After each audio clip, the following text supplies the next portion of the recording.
Presidente, un ricco programma come tradizione del FAI per le prossime giornate di primavera, se brevemente ce lo illustra. Quest'anno tra le novità c'è il comune di Palma di Montechiaro. Sì, certamente, anche quest'anno ci siamo tanto impegnati per questa 31esima manifestazione a livello nazionale. Apriamo 9 beni, 8 sono all'interno di Agrigento e 1 a Palma Montechiaro perché siamo delegazione provinciale ed è un bene simbolo come il monastero delle Benedettine. Per Agrigento abbiamo scelto invece il centro storico, pensiamo che debba essere valorizzato anche perché abbiamo proposto il museo civico, comunque il museo di città che appunto nasce nel centro storico e attraverso un sistema di immersioni ci fa conoscere 2600 anni di storia e quindi abbiamo pensato a questo percorso che si chiama Mannalà, il quartiere degli stazionari e arriva fino al barocco di Girgenti e vi invitiamo perché questa volta non vogliamo che si guardino i singoli beni ma invitiamo a seguire tutto il percorso. Abbiamo parlato in questo caso di trekking urbano, vi aspettiamo tutti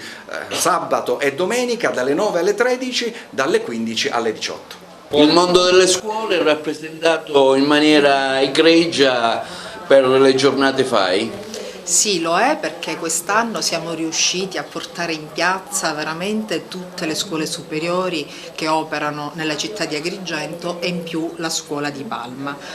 Ne approfitto per ringraziare i colleghi, i docenti e tutti gli alunni delle scuole superiori, a partire dal liceo classico Empedocle, liceo scientifico Leonardo, liceo scientifico delle scienze umane e Politi, ma anche gli istituti superiori Fermi, Gallo, Sciascia e il liceo scientifico di Erna di Palma di Montechiaro. È molto bello perché saranno i ragazzi apprendisti ciceroni, come sappiamo è un ruolo molto importante per loro perché li avvicina già in maniera veramente viva alla scoperta del territorio, sono loro che accompagneranno tutti i visitatori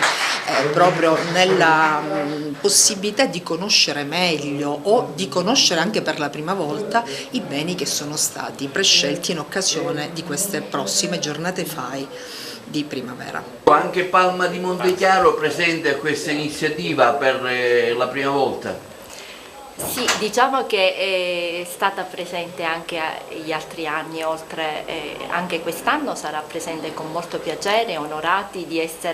far parte comunque di questa presentazione, di questo nuovo tour e ritengo che ogni buona amministrazione, oltre che conservare il proprio patrimonio artistico e culturale, deve rendere fruibile il patrimonio e i monumenti a tutti coloro che vogliono conoscere e Palma merita tanto perché è ricca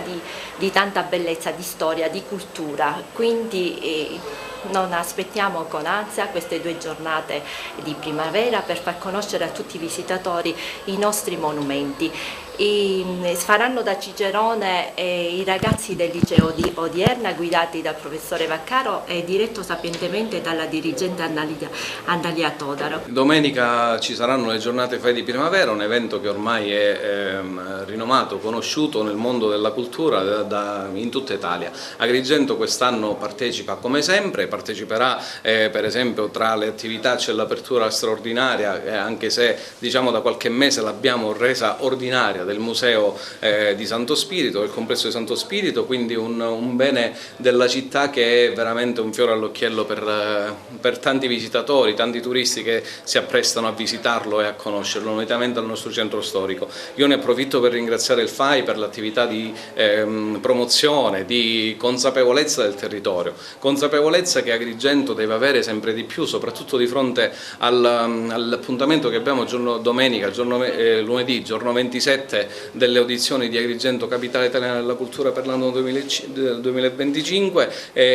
a prescindere dal risultato comunque è già un successo, già essere tra le short list, tra le città diciamo finaliste è già un traguardo importante, quindi un contenitore di cultura, un contenitore di idee, un contenitore di eventi che potrebbe veramente far svoltare Agrigento, quindi tifate insieme a noi per Agrigento Capitale della Cultura, grazie al FAI per quello che fa e grazie a tutti coloro che si impegnano affinché questa città possa essere quello che veramente deve essere, quindi un polo